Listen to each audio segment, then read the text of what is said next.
Jó capítulo 34, versículo de número 21. Diz assim: pois Deus vê o caminho dos homens, Ele enxerga cada um dos seus passos. Pois Deus vê o caminho dos homens, Ele enxerga cada um dos seus passos. Vamos falar todo mundo junto? 1, 2, 3. Pois Deus vê o caminho dos homens, Ele enxerga cada um dos seus passos. Agora vamos mudar o versículo. Vamos falar assim, ó. Ele enxerga cada um dos meus passos. Vamos falar assim? Pois Deus vê o caminho dos homens, Ele enxerga cada um dos meus passos. Amém. Irmãos, se nós fôssemos juntar todos os seres humanos que existem hoje no planeta, acho que já alcançou 8 bilhões, né? Acho que já passou 8 bilhões de pessoas no mundo. É muita gente. Mas mesmo se a gente juntasse todos a inteligência de todos esses homens que existem hoje e juntasse toda a inteligência de todos os homens desde Adão, ainda assim, todos os pensamentos juntos, todas as inteligências juntas, elas seriam nada perante o Deus que nós servimos.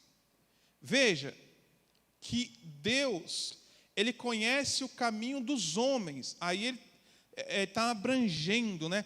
Ele conhece o caminho de todos os seres humanos. E Ele enxerga cada um dos passos de todos os seres humanos.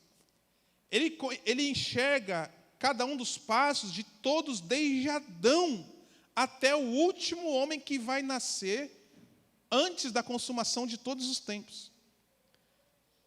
Existiu tantos homens na terra, tão inteligentes, uns que descobriram a eletricidade, outros que descobriram como fazer um carro andar. Hoje eu precisei fazer uma freada um pouquinho mais forte, e foi um homem que desenvolveu o freio que segura o carro com todas as pessoas dentro.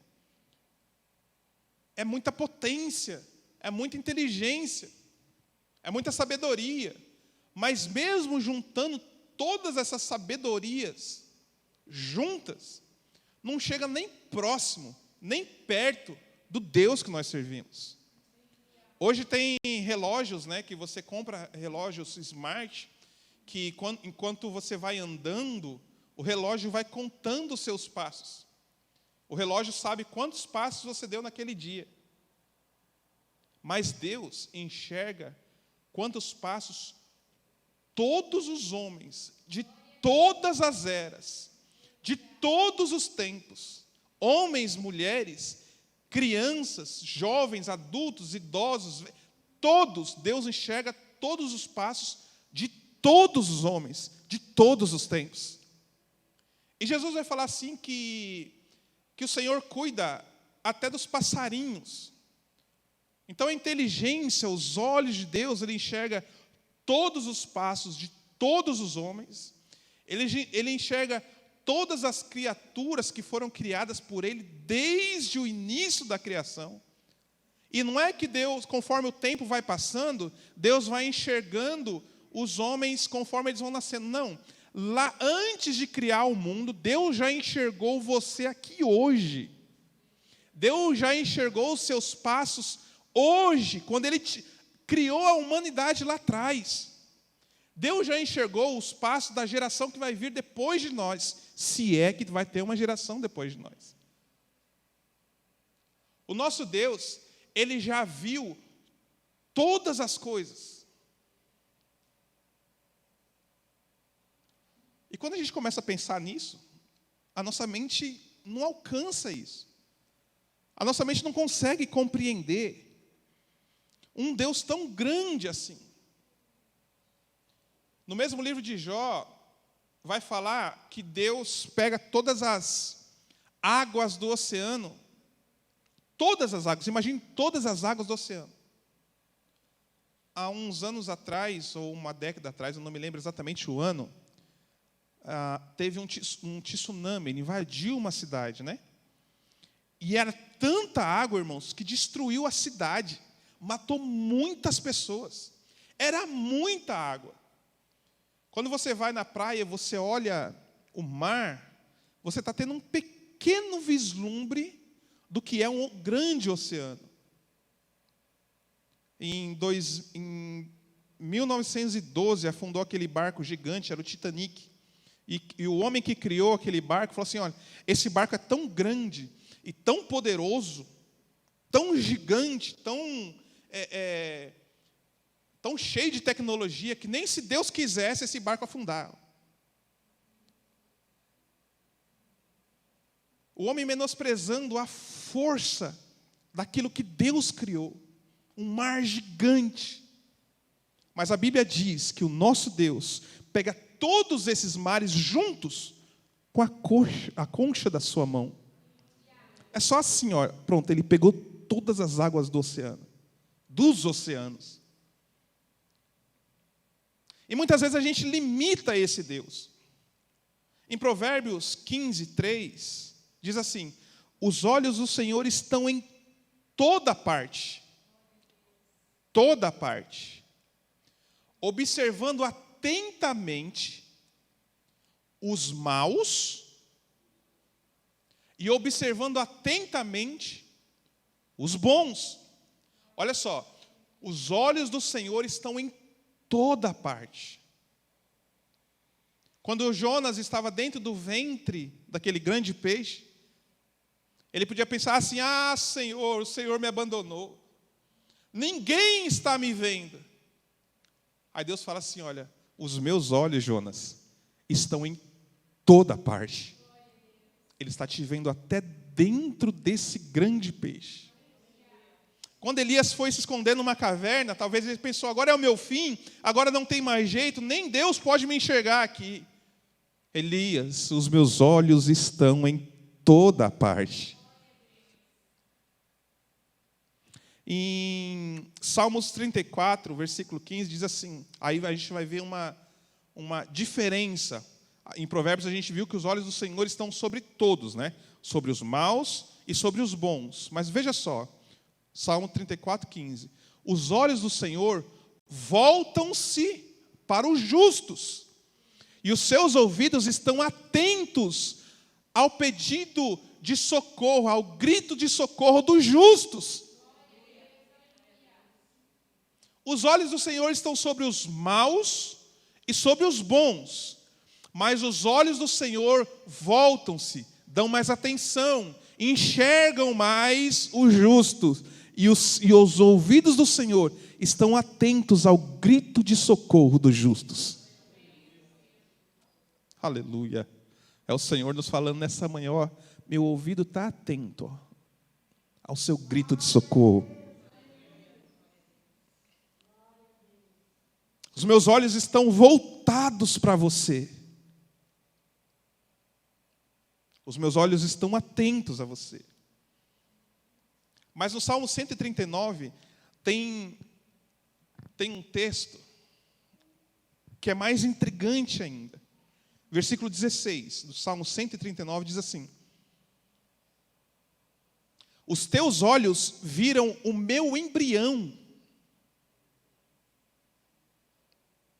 Às vezes a gente pensa que o Senhor começou a olhar para nós depois que a gente nasceu, depois que a gente começou a servir a Ele. Não, os olhos do Senhor viram o seu embrião. Lá em Romanos 9 vai dizer que antes de Jacó nascer, antes de fazer coisa boa ou ruim, o Senhor já tinha escolhido Jacó. O embrião é o estágio inicial do desenvolvimento de um organismo. É lá no início. Não tem braços, não tem mãos, não tem olhos. É só o início. É o começo. E o Senhor fala assim: os olhos do Senhor já viram o seu embrião lá no começo. E o Senhor te escolheu. Ele fala assim, ó, todos os dias determinados para mim foram escritos no livro antes de qualquer um desses dias existir. Alguns falam assim, não,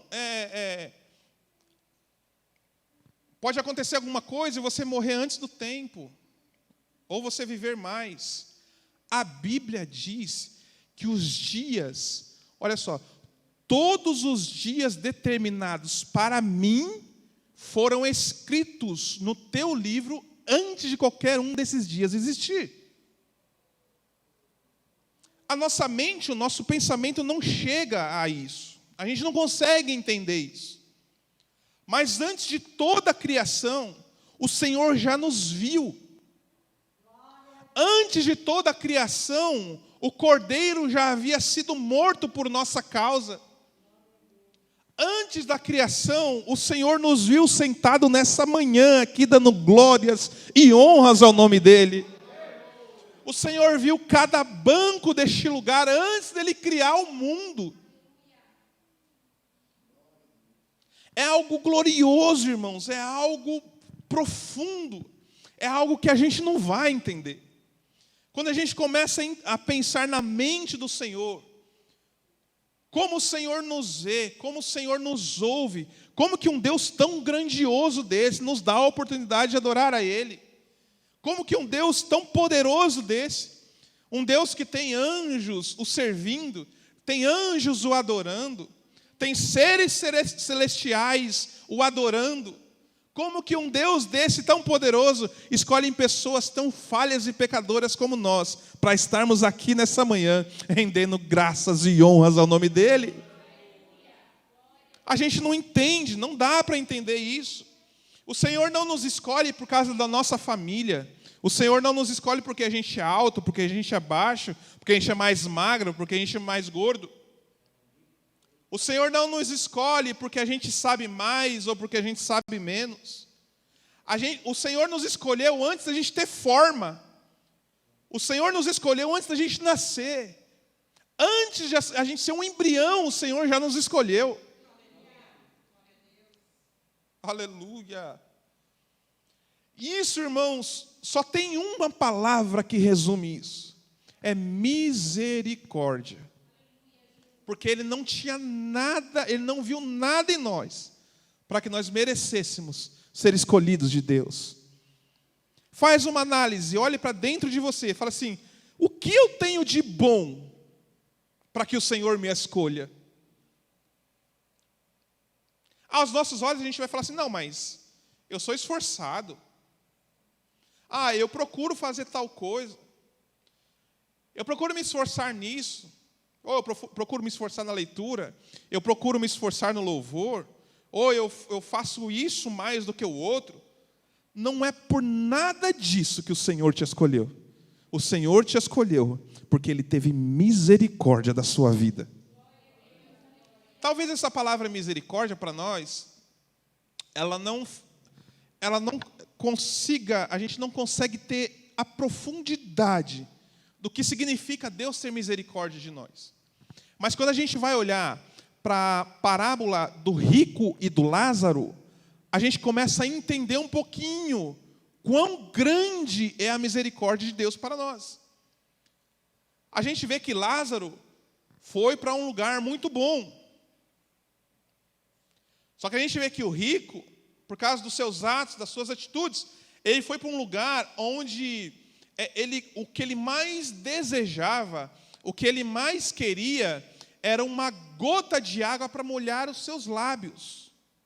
Um lugar de tormento, um lugar difícil. E quando a gente olha para esse lugar, ou quando a gente imagina esse lugar, talvez se Deus nos desse a oportunidade de ver esse lugar, a gente ia entender o que a misericórdia de Deus significa. Se a gente pudesse enxergar esse lugar, e não somente imaginar, se Deus nos mostrasse esse lugar, a gente ia entender o que significa a misericórdia de Deus. Porque as misericórdias de Deus, diz a palavra de Deus, as misericórdias de Deus são a razão pela qual nós não somos consumidos. Quando a gente fala assim, o Senhor me escolheu pela sua misericórdia, quer dizer que o Senhor nos tirou desse caminho que estava nos levando para esse lugar. E o Senhor nos escolheu, olhou para nós, tirou a venda dos nossos olhos, tirou os tampões dos nossos ouvidos, e agora a gente pode contemplar a glória de Deus, agora a gente pode ouvir a voz de Deus, agora a gente pode falar das coisas de Deus, a gente pode levantar as nossas mãos, sem ira e sem contenda, e dar glórias ao nome de Jesus, por causa da misericórdia de Deus.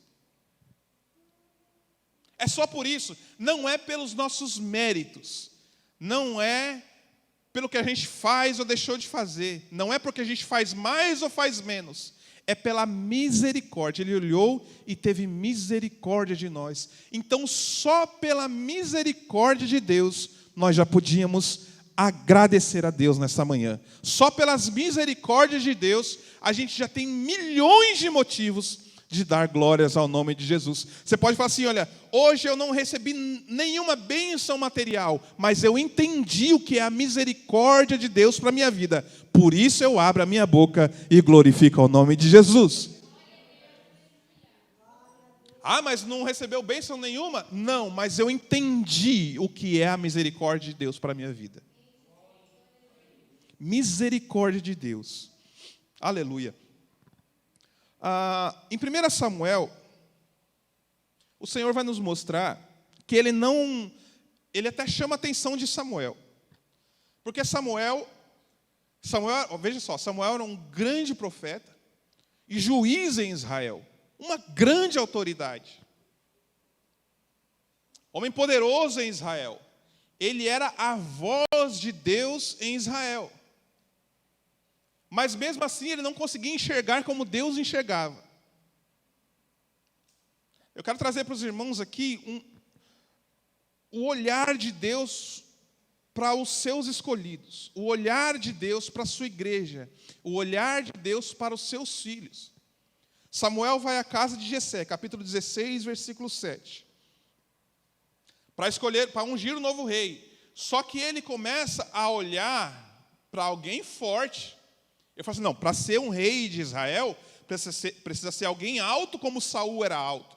A Bíblia diz que o homem mais alto de Israel batia no ombro de Saul. Consegue imaginar? Um homem mais alto, acho que o Ricardo é o mais alto aqui. Pega o Ricardo é alto. Mas o Ricardo só dava no ombro de Saul.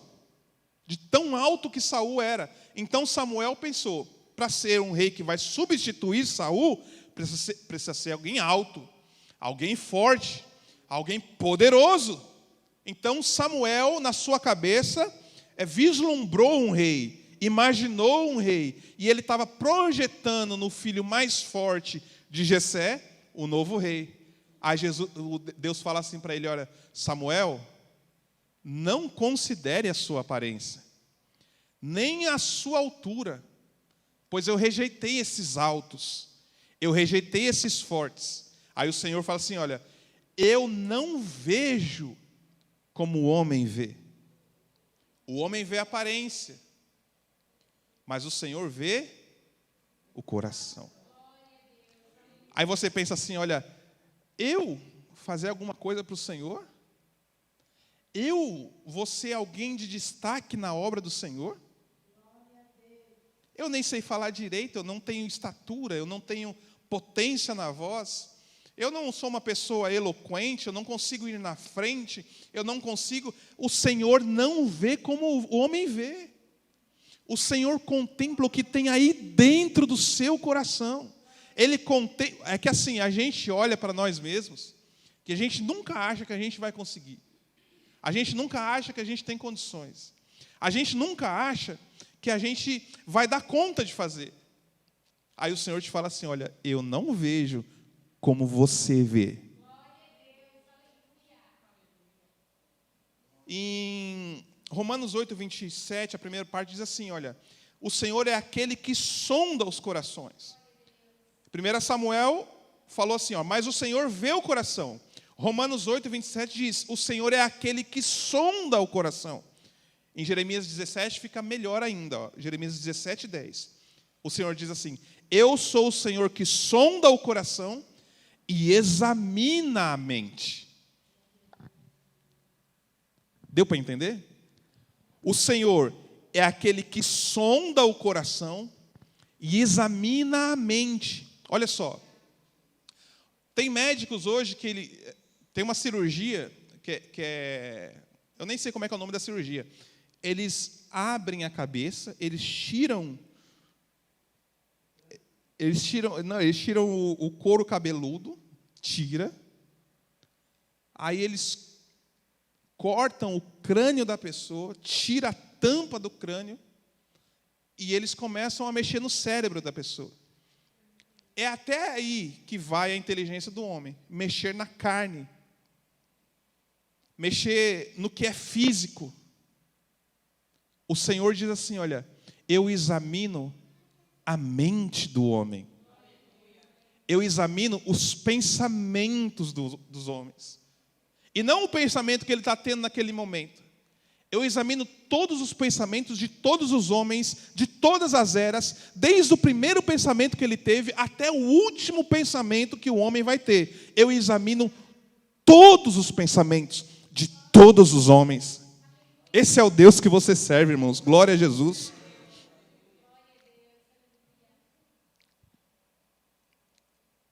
Quando a gente vai falar de aparência, eu sempre gosto de citar vai lá para Juízes, aquela passagem de quando o anjo chega e fala com Gideão. Juízes, capítulo de número 6.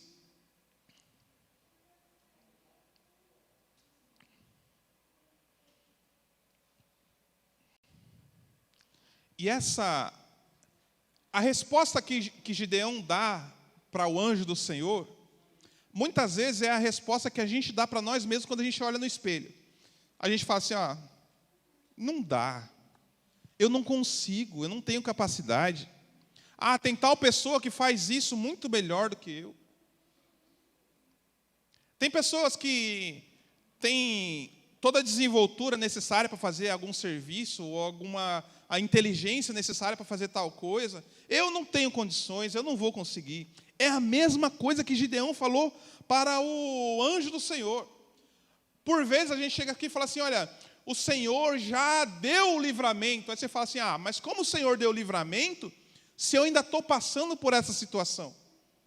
Olha, o Senhor vai te abençoar. Mas você fala que o Senhor vai me abençoar, só que na minha vida está dando tudo errado. Foi a mesma coisa que Gideão falou para o anjo do Senhor. Vamos ver? Capítulo 6, versículo de número 12. Então o anjo do Senhor apareceu a Gideão e lhe disse, olha só, ele apareceu para Gideão e falou assim, olha, o Senhor está com você. E ele afirma assim, olha, poderoso guerreiro.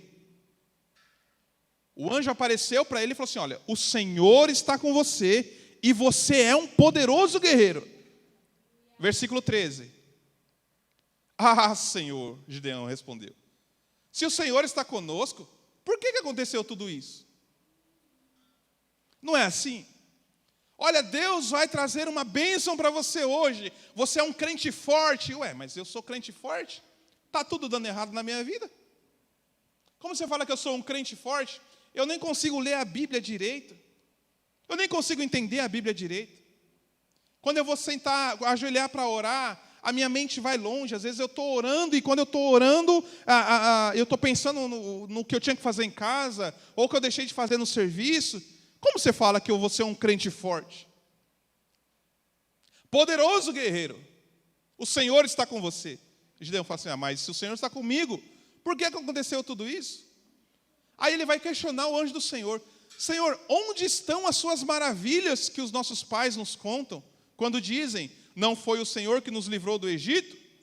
Gideão ainda fala, mas agora o Senhor nos abandonou. Como que o Senhor fala que está comigo, sendo que eu sinto que o Senhor me abandonou e nos entregou nas mãos de Midian? O Senhor se voltou para ele e disse, com a força que você tem. Veja, que o Senhor não fala assim, olha, eu vou te dar forças, ou eu vou aumentar as suas forças. Não, ou você vai ter força. Não, ele fala assim, com a força que você tem. Às vezes você subestima a sua própria força, você subestima a sua própria capacidade. E o Senhor não está falando que vai te dar mais capacidade. O Senhor não está falando que você vai ter mais força. O Senhor está falando assim, olha, com a força que você já tem, com a capacidade que você já tem, vá e liberte Israel das mãos de Midian. É com o que você já tem. Moisés de frente para o mar, Deus não deu algo novo para Moisés. Às vezes a gente tem o que a gente precisa do nosso lado e a gente não percebe. O Senhor olhou para Moisés e falou assim, Moisés, o que você tem na mão? Senhor, eu tenho o cajado. Então é com esse cajado que você vai abrir o mar. E olha só, por muitas vezes o Senhor já nos abençoou com o que a gente tem. Só que com o passar do tempo a gente vai esquecendo que a gente tem isso. Um exemplo.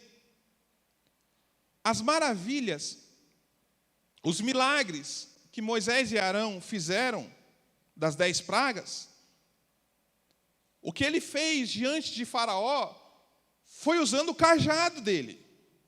Ele já tinha o cajado já foi usado para o milagre, só que chega diante do Mar Vermelho, ele esquece do cajado. Por vezes você já tem todas as ferramentas que Deus te deu para ser abençoado e você esqueceu. Às vezes Deus te deu uma voz para cantar e vai passando o tempo e você esquece da voz. Às vezes Deus te deu aquele dom da intercessão na oração e Deus te abençoa através desse dom. E não só abençoa você, mas abençoa os que você ora. E vai passando o tempo, você vai esquecendo desse dom. Aí você fala assim, Senhor, me abençoa, eu preciso de algo novo. O Senhor olha para você e fala assim, o que você tem? É com isso que eu vou te abençoar. Com a força que você tem, Gideão. Pare de olhar para você e pensar que você é pequeno. Vá e liberte Israel das mãos de Midian. Não sou eu, o Senhor, quem o está enviando? Não foi eu, o Senhor, quem te escolhi? Não foi eu, o Senhor, quem te chamei? Aleluia! Com a força que você tem, se levante e vá fazer a obra do Senhor. Ah, Senhor, respondeu Gideão, como posso libertar Israel? Meu clã é o menos importante de Manassés. É o versículo 15. Eu sou o menor da minha família. Aí você ouviu aqui, olha, com a força que você já tem, com aquilo que Deus já colocou nas suas mãos, vá fazer a obra do Senhor. Mas você fica questionando a Deus. Ah, eu sou o menor da igreja. Eu sento no último banco. Eu venho uma vez só. Eu não tenho nada de importante para entregar. O Senhor está te falando, com a força que você tem, vá fazer a minha obra. O Senhor enxerga diferente, irmãos. A gente só vê defeitos, a gente só vê falhas. A gente só vê, na verdade, muitas vezes a gente nem vê a falha. A gente dá desculpa para não fazer. Não, eu não vou fazer porque eu sou isso. Ah, eu não vou fazer porque eu sou daquele outro jeito. Não, o Senhor está falando que você tem força, que o Senhor está falando que você tem capacidade, e é com essa força e com essa capacidade que você tem que fazer a obra do Senhor. Eu sou o menor de todos, eu sou o pequeno, eu não tenho condição, eu não tenho força, eu sou o menor, o meu clã é o menor, menos importante, eu sou o menor da minha família. Aí o Senhor te diz, eu estarei com você. Vai e faz com o que você tem, porque ao seu lado estará o Deus que não perde batalha. Ah, eu não tenho condições. Com os outros tudo dá certo. Com os outros fazendo, as coisas acontecem. Vá, eu estarei com você, diz o Senhor. a gente sempre enxerga dessa forma que Gideão se enxergava. A gente sempre nos coloca mais baixo do que os outros. Mas quem está mandando a gente fazer não é qualquer pessoa. Quem está mandando a gente fazer não é um homem ou um governo. Quem está mandando a gente trabalhar é o Senhor. E o Senhor está falando assim, olha, pode trabalhar, pode se levantar, porque eu estarei com você. E se o Senhor estará conosco, irmãos, não tem quem nos vença. Em Mateus 10, olha como Deus cuida de nós quando a gente vai fazer o que Deus nos mandou fazer. Ele fala assim, olha, eu vou tomar conta da sua casa, eu vou tomar conta da sua família. Não se preocupe com as coisas, porque é Deus quem vai cuidar. Em Mateus 10, 30, Jesus fala assim, olha, até os cabelos da cabeça de vocês está contado.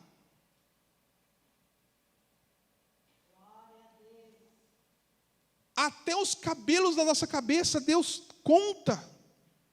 Deus cuida da nossa casa, Deus cuida da nossa vida, Deus cuida da nossa família. Ele está falando assim, olha, se até os seus cabelos estão contados,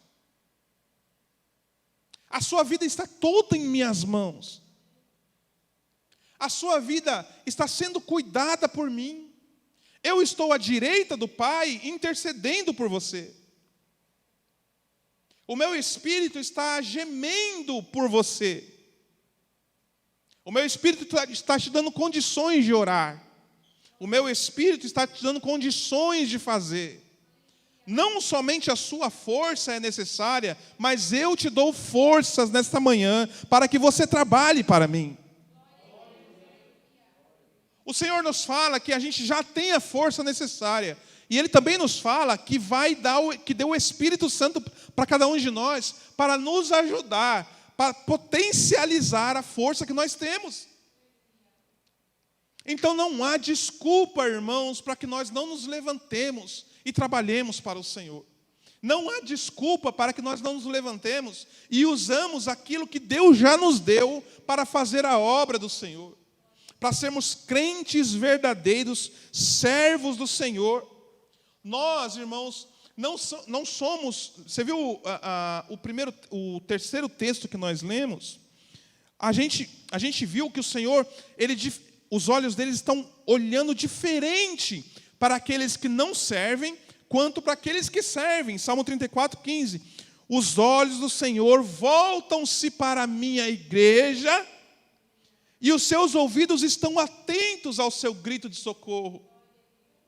Ele olha diferente para nós, irmãos, porque nós somos igreja santa de Jesus, povo escolhido, filhos de Deus, ao qual os olhos dele não estão fechados para nós, os ouvidos dele não estão tampados para não ouvir a nossa oração. Irmãos, o Senhor está com os ouvidos atentos para as suas orações esta manhã. O que está te afligindo? Qual é o problema? Qual é a situação? Ele fala assim, olha, você já tem forças, e eu estou te olhando, estou com os ouvidos atentos, tão somente grite por socorro. Se é um socorro que você está precisando, faça como o povo de Israel. Eles clamaram a Deus por um libertador, e Deus enviou Moisés. Por vezes a gente está passando por uma dificuldade muito grande e a gente não consegue clamar a Deus, mas o Senhor está falando assim, olha, eu estou com os ouvidos atentos ao seu grito de socorro. Às vezes basta que você grite por socorro, para que o socorro de Deus venha para a sua vida. Ele está com os ouvidos atentos ao seu grito, mas você não grita por socorro. Clame ao seu Deus, se é esse o caso, clame ao seu Deus, grite por socorro, porque Ele está atento ao seu pedido nessa manhã. Romanos 8, capítulo 8, versículo 28 diz assim, olha só, sabemos que Deus age em todas as coisas para o bem daqueles que o amam. Deus age em todas as coisas, tanto coisas boas, quanto coisas ruins que acontecem. Às vezes as coisas ruins que estão acontecendo não é porque Deus não nos ama. As coisas ruins que acontecem é porque Deus está nos moldando, irmãos. Muitas vezes a gente precisa ser moldado. Lembra quando ele fala do vaso? Às vezes é necessário quebrar o vaso para fazer um vaso novo. O Senhor não está te castigando, o Senhor está te preparando. Sabemos que Deus age em todas as coisas para o bem daqueles que o amam. Olha só, dos que foram chamados de acordo com o seu propósito. Pois aqueles que de antemão conheceu, Deus também os predestinou para serem conformes à imagem do seu Filho. Deus nos escolheu e nos predestinou para sermos a imagem de Cristo, a fim de que Cristo seja o primogênito entre muitos irmãos. Isso é glorioso. E a esses que Deus predestinou, Ele chamou. E a esses que Ele chamou, Ele justificou. E aos que justificou, também glorificou. Que diremos, pois, diante dessas coisas? Se Deus é por nós, quem será contra nós? Você vê que Deus nos enxerga de uma maneira diferente. Às vezes a gente acha que a gente é fraco, que a gente não tem condições, mas o Senhor está falando assim, olha, eu te chamei para que vocês sejam a imagem do meu Filho. Você é a imagem de Cristo, irmãos.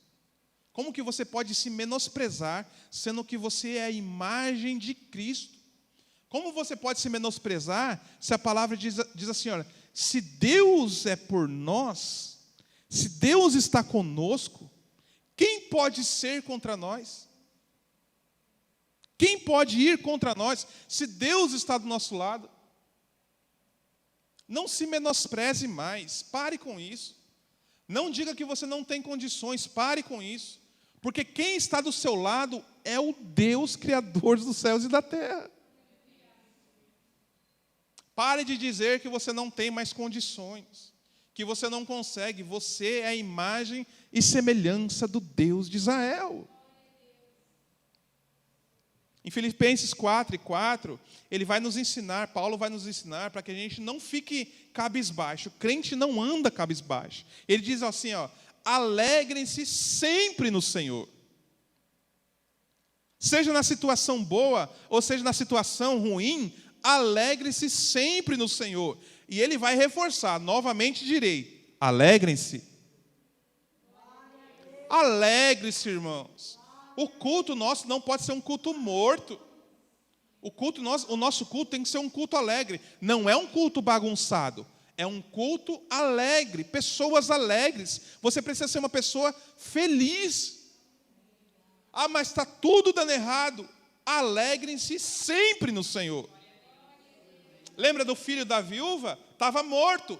Quando Geazi chega para ela e pergunta, vai tudo bem? O filho está morto lá em casa. Mas ela diz, vai tudo bem. É cumprindo na vida dela o que o apóstolo Paulo está falando em Filipenses.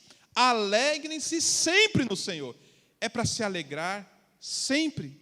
Novamente direi, alegrem-se, irmãos, em nome de Jesus.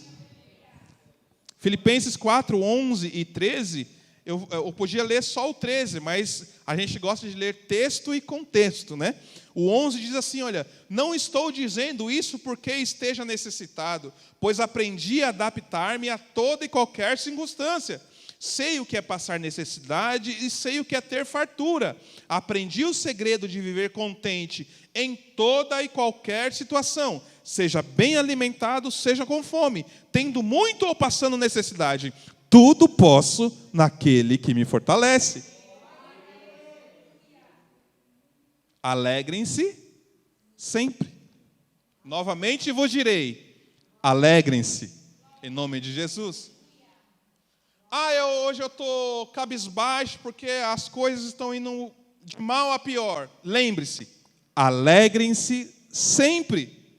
Aí a pessoa vai olhar para você, nossa, mas está tudo dando errado e você está feliz? Estou feliz, porque o Senhor me mandou ser uma pessoa alegre. Eu tenho que entender que eu tenho que aprender a viver em toda e qualquer circunstância. Porque o Senhor está comigo no vale, mas o Senhor também está comigo na montanha.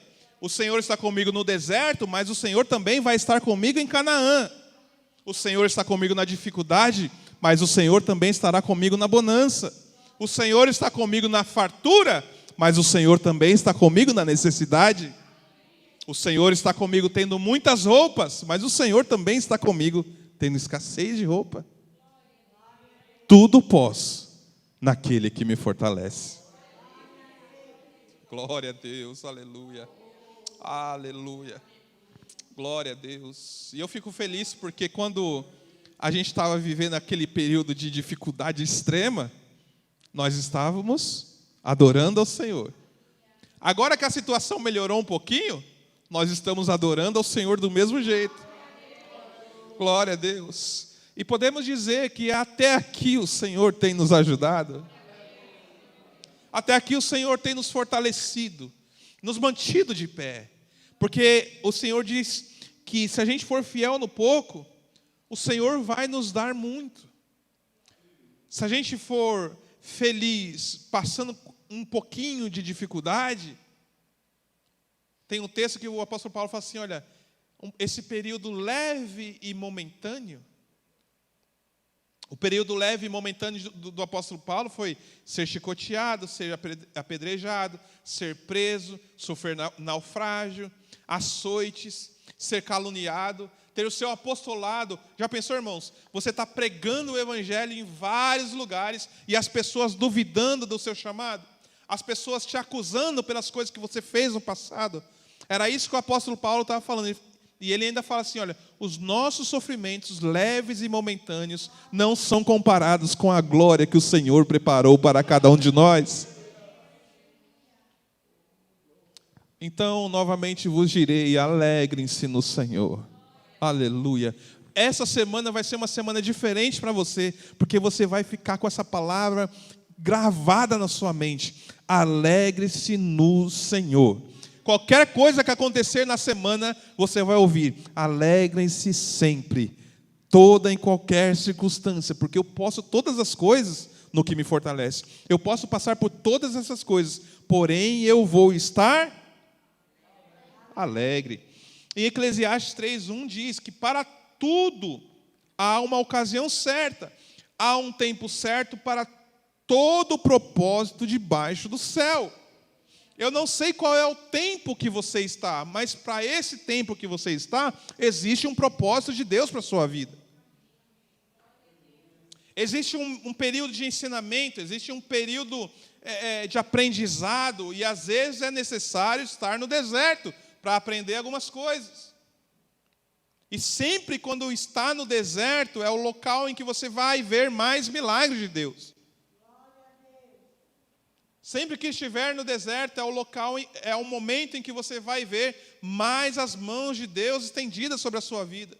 Porque algumas coisas vão acontecendo que são um socorro de Deus em alguns momentos que vai até te surpreender. Você vai falar assim, até nisso Deus se preocupou. Aí Deus fala assim, olha, se até os seus cabelos da cabeça eu tenho contado, imagine com os seus dias de dificuldade se eu não vou me preocupar. Em 1 Pedro, capítulo 2, o apóstolo vai escrever para nós como Deus nos enxerga. Às vezes a gente se enxerga como Gideão, né? Fraco, pequeno, sem condições. Mas olha como Deus te enxerga. 1 Pedro, capítulo 2, versículo 9. Olha só. Vocês, porém, são geração eleita. Vocês são sacerdócio real, filhos do rei, irmãos. Geração que Deus escolheu, elegeu antes da fundação do mundo. Que Deus olhou e escolheu para estar aqui nessa manhã ouvindo essa palavra.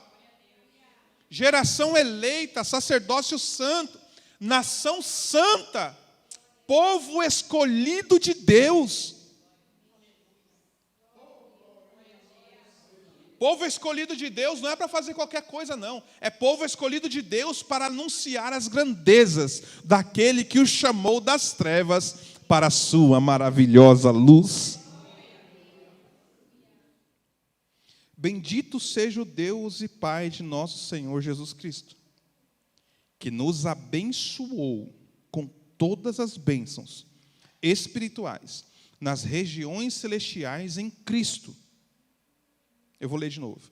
Bendito seja o Deus e Pai de nosso Senhor Jesus Cristo, que nos abençoou, não é que vai nos abençoar, que nos abençoou com todas as bênçãos espirituais nas regiões celestiais em Cristo.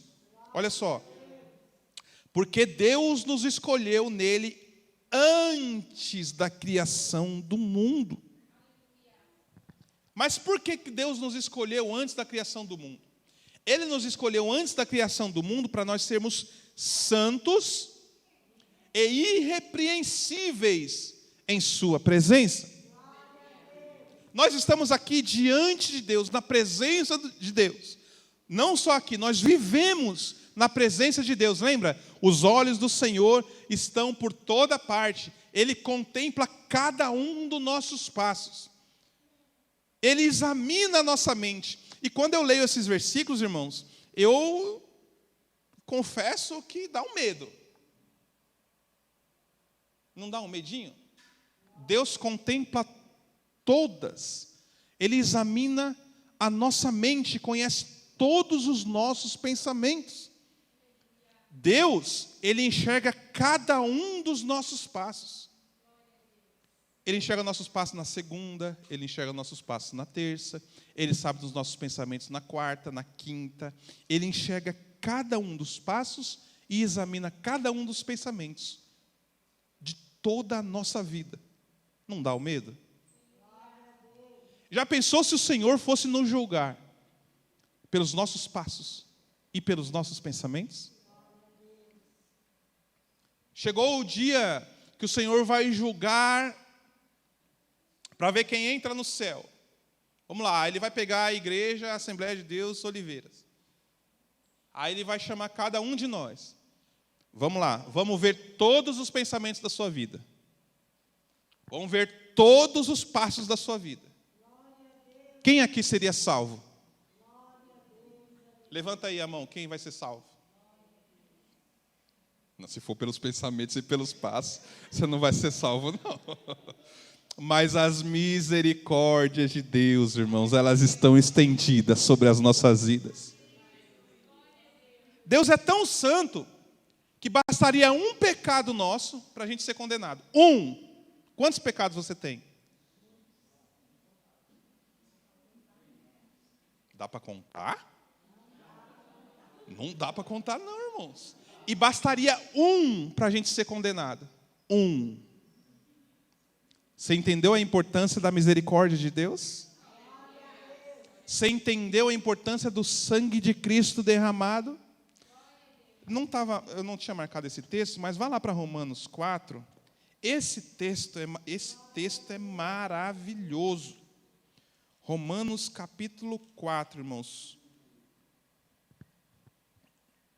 Olha só. Versículo 7. Como são felizes aqueles que têm as suas transgressões perdoados, cujos pecados são... Como são felizes aqueles que têm as suas transgressões perdoadas, cujos pecados foram apagados.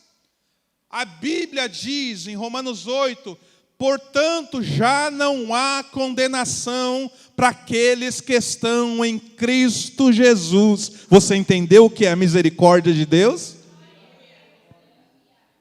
Transgressões perdoadas, pecados apagados. Aí no mesmo Romanos 8, diz assim, quem tentará acusação contra os escolhidos de Deus? Existe acusação. Ah, naquele dia ele pecou. Ah, naquele dia ele negligenciou as coisas de Deus. Naquele dia ele bateu em alguém. Naquele dia tem muita coisa para nos acusar. Mas o Senhor diz assim: quem tentará acusação contra os escolhidos de Deus, se é Deus quem os justifica?